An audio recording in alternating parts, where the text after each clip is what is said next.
и чакам денят, когато ще ме хвърлят на кладата. Тогава дойде при мен брат Лъдвени и ми каза: ако изиграеш Жана Дарк на процеса, ние ще пощадим живота ти. Той измисли целият този процес, целият този фарс. Написа ми дума по дума, реплика по реплика, сцена по сцена. Написа ми героически думи, за да приличам на истинската Жана Дарк. Беше красиво. Милост. Онази Жана Дарк умря с меч в ръка.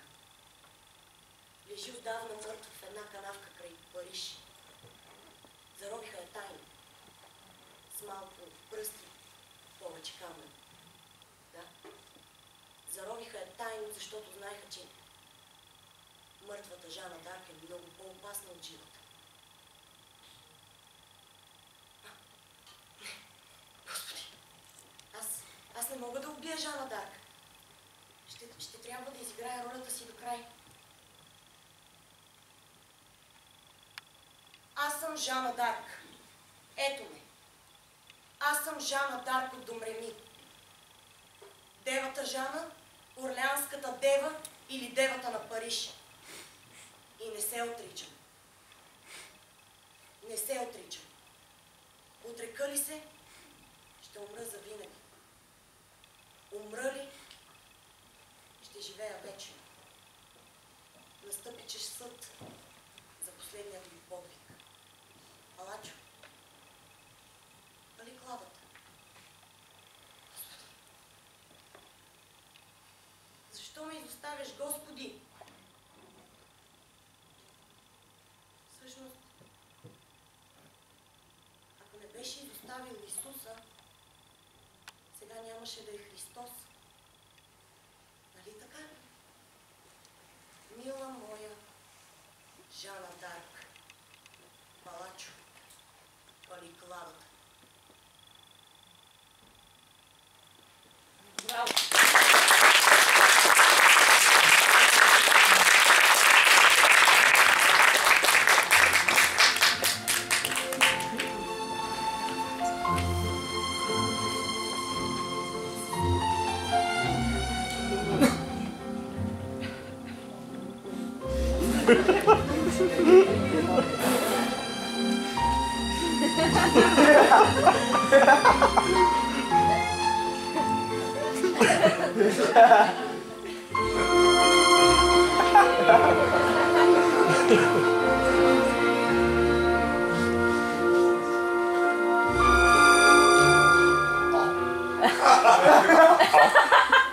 Гения!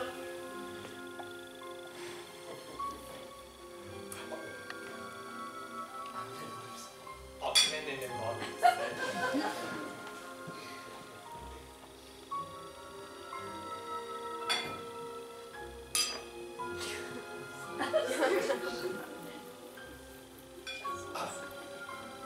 Гения!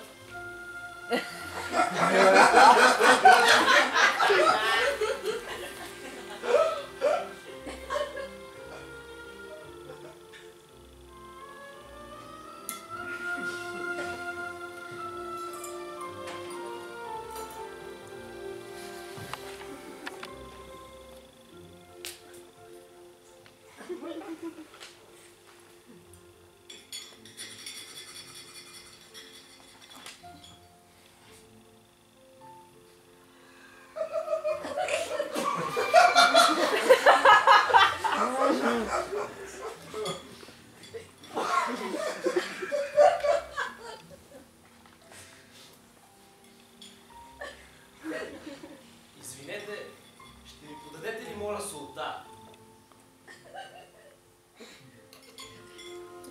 Гения, ще подадеш ли, моля те, солта?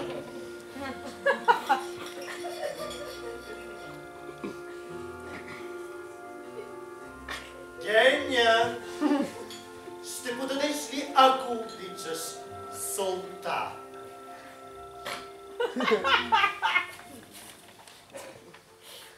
Гения, ще подадеш ли, моля те, ако обичаш, солта?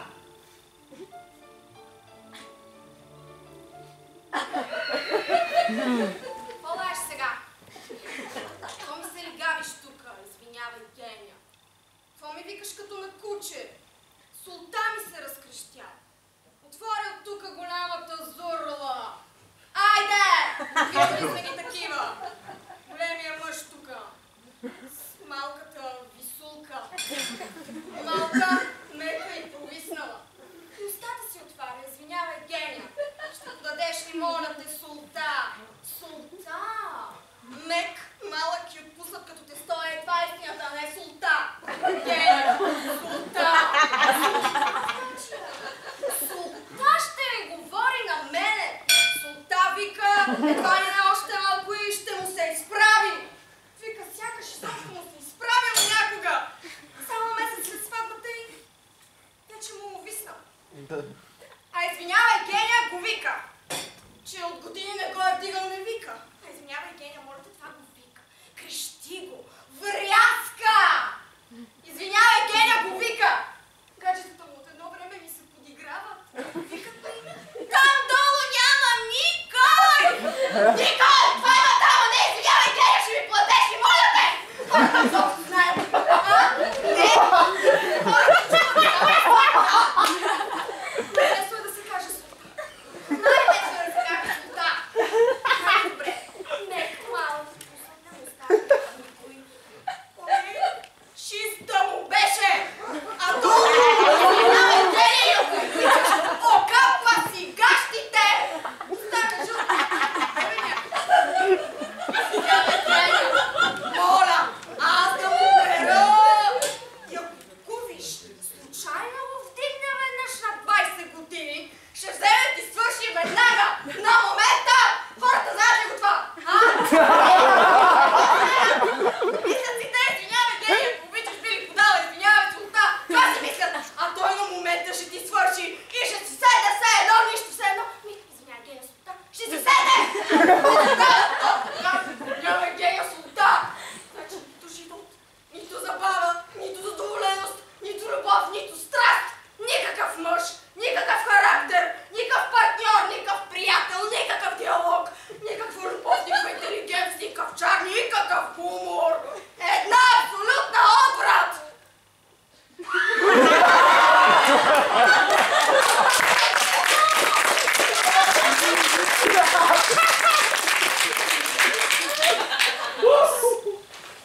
Всъщност мога и без сол.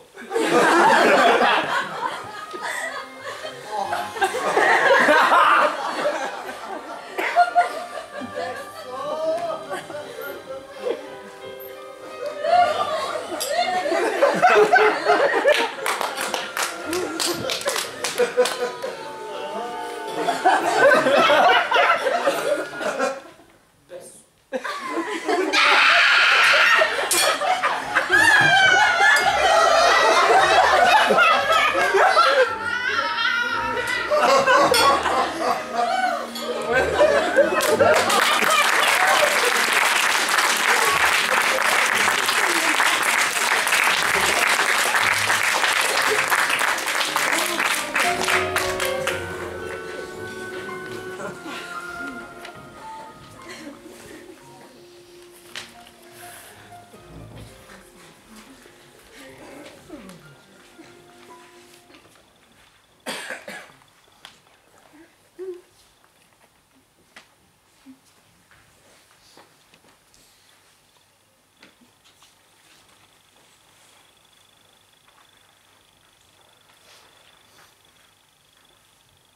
Ако сте били достатъчно внимателни в часовете по история, то най-вероятно се сещате за термина първа национална катастрофа. При мене бяха две. Моите две лични катастрофи. Първата се случи още тогава, след въпросния час по история. В междучасието до чешмичката за вода седеше той. Леко небрежен с баскетболна топка под мишница, бе някакъв принц, такъв дет се вика. На всичкото отгоре ми преотстъпи реда за чешмичката. Само и единствено, за да ме отпръска отгоре до долу с вода. Детски работи ще си кажете да, ама не.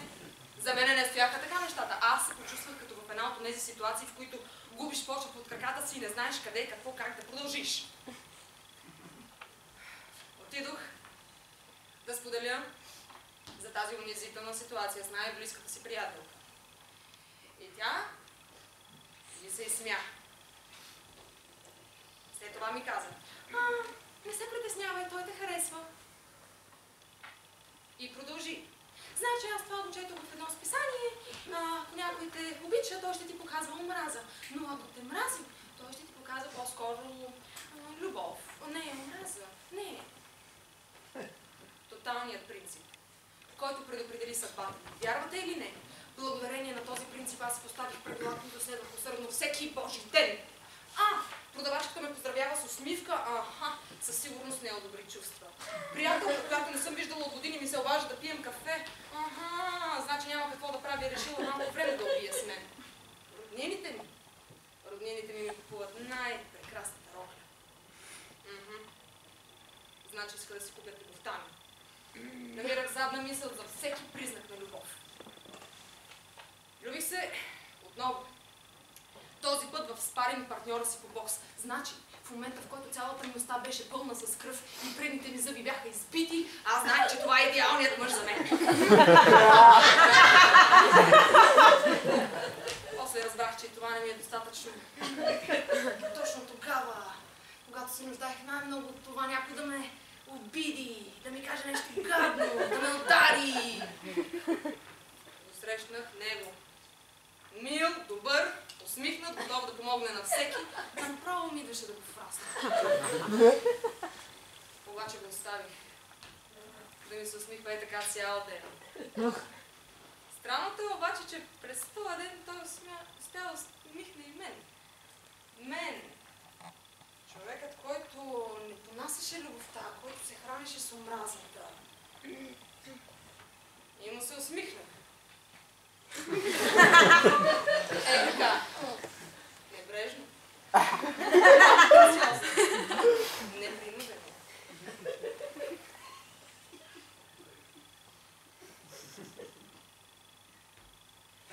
И продължих да му се усмихвам.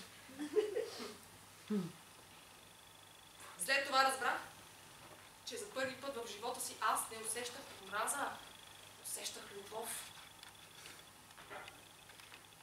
Това беше моята втора лична катастрофа. Втората лична катастрофа, която ме накара да си кажа, че повече няма да правя така. Че ще си позволя да правя грешки понякога и че ще се науча да живея.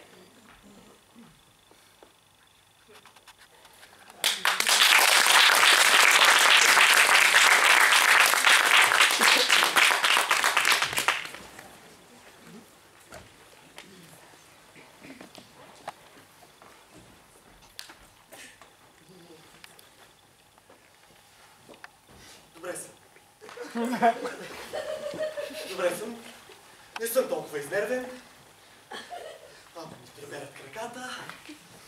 Но като цяло се чувствам превъзходно. Отложиха премиерата ми с един ден. Няма да се състои в понеделник, ще е във вторник. И моята роля ще играе друг.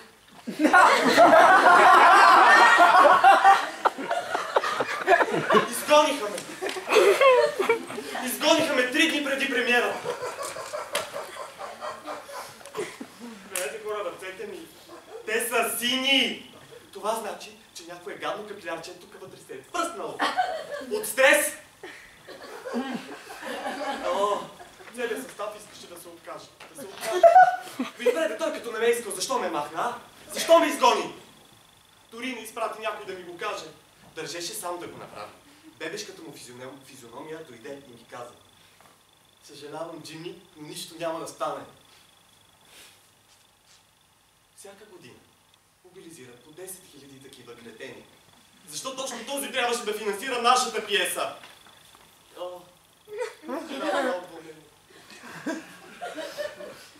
Вие знаете ли, че името ми излезе във вестниците вече? И 18 мои роднини ще дойдат на премиера.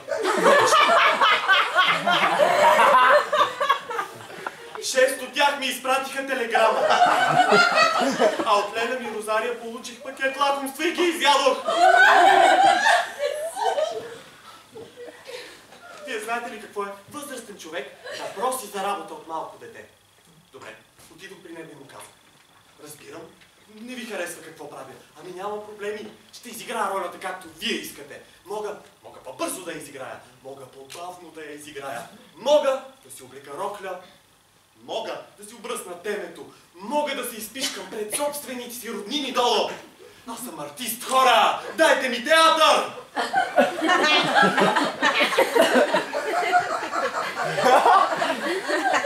Обърна се, нищо не каза и почна да си хрупа някакви си солетки. И знаете ли на кого дадоха ролята? На един, дето не е никакъв артист. Порториканец. Порториканец кара такси. А сестра ми ще доведе 12-годишната ми племенница на премиерата. Тя не ме е гледала. И какво ще си помисли? Че Чичуи е порториканец. А пиесата иначе пълен бълвоч. Аз за това съм толкова покрусен. Че те ако от такава пиеса ме гонят, кой ще ме вземе в свясно настроение? Но какво да се прави? От 40 години чакам да ме открият. Аз съм най-старата млада надежда. Виждате докъде докараха хората на изкуството у нас. Докъде докараха хората на изкуството.